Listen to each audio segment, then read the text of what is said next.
And what you're going to get with American Express is you're going to get a phone call from them. It is a sales rep.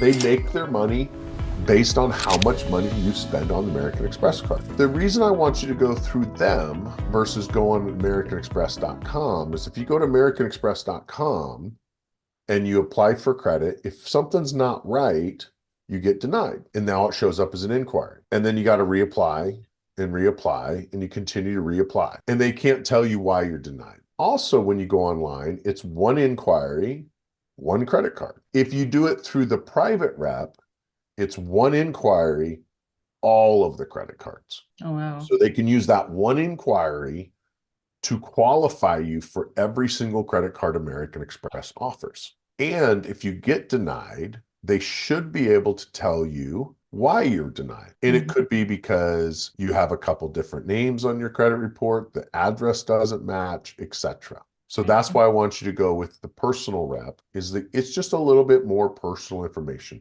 Now, in order to qualify for that, you got to do $30 million a year in revenue. But I got a little workaround because they're allowing me to refer you through my business. Now, should I wait? Since I'm so close in inquiries, I can't remember if you said I should wait to work on the uh oh, What you want to do, your question was you want to get a line of credit. Should you wait on the business line of or the home equity line of credit before you get the American Express cards? I would say to get the American Express cards first, okay. because generally banks don't care on home equity loans. They don't care about inquiries, Okay. where Okay. credit card companies do care about inquiries. Yeah. And So I I'm would say get the American Express first and then do the home equity line of credit. And then when you do pick the company, Navy Federal is great for the line of credit.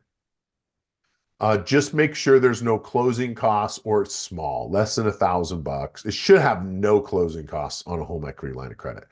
okay. Your only cost will most likely be the appraisal. And I'd just see if they can put the appraisal costs on the line of credit so there's no cash out of pocket until you get the line of credit.